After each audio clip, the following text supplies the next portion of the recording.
నాకు ఈ వేదిక మీదకి వచ్చాక అర్థమైంది ఏంటంటే, ఎంత తక్కువ మాట్లాడితే అంత ఎక్కువగా చప్పట్లు కొడుతున్నారు. ఇప్పుడు అస్సలు మాట్లాడకపోతే స్టాండింగ్ ఓవేషన్ ఏమో అనుకుంటున్నాను. మణి గారికి స్టాండింగ్ ఓవేషన్ అంట.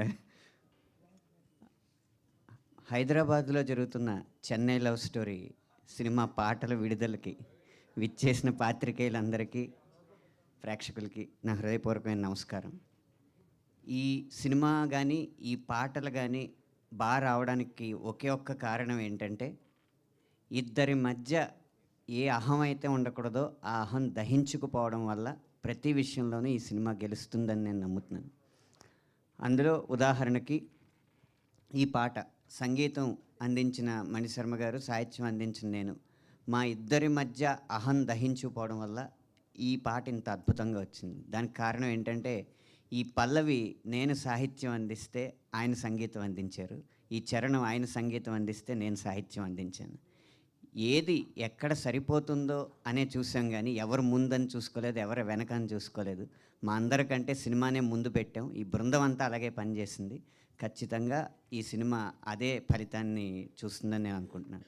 అలాగే మరో ఇద్దరు, కథకుడు రాజేష్ గారు, దర్శకుడు రవి గారు, ఇద్దరి మధ్య అహం దహించుకుపోవడం వల్ల, వాళ్ళ ఆలోచనల సమన్వయం వల్ల ఇద్దరు మమ్మల్ని మాకు మార్గనిర్దేశం చేస్తున్నారని కాకుండా ఇద్దరు ఒకటై మాకు సహాయపడుతున్నారని ప్రతి ఒక్కరూ భావించారు. కాబట్టి ఈ సినిమా భవిష్యత్తులో మంచి ఫలితం.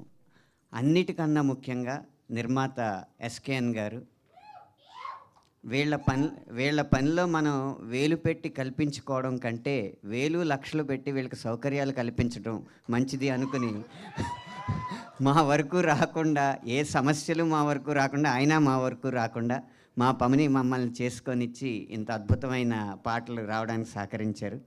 ఇంత సహృద్భావ వాతావరణంలో నిర్మితమైన ఈ సినిమా ఖచ్చితంగా మీ హృదయాల్ని దోచుకుంటుందని, తర్వాత కలెక్షన్లు కూడా దోచుకుంటుందని మనస్ఫూర్తిగా నమ్ముతూ విరమిస్తున్నాను.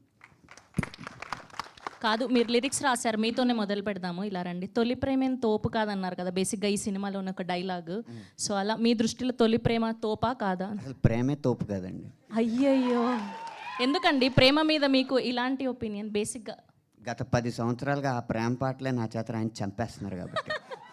ఓకే, సో ఈ సాంగ్ లిరిక్స్లో రాసినట్టు గుర్తుందా గుర్తుందా నువ్వు తడిచిన తొలి వర్షం అని. సో మీకు గుర్తుందా ఎప్పుడు తడిచారు?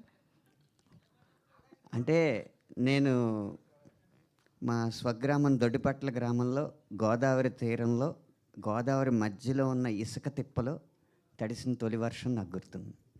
వారే వా, థ్యాంక్ యూ అండి, థ్యాంక్ యూ సో మచ్.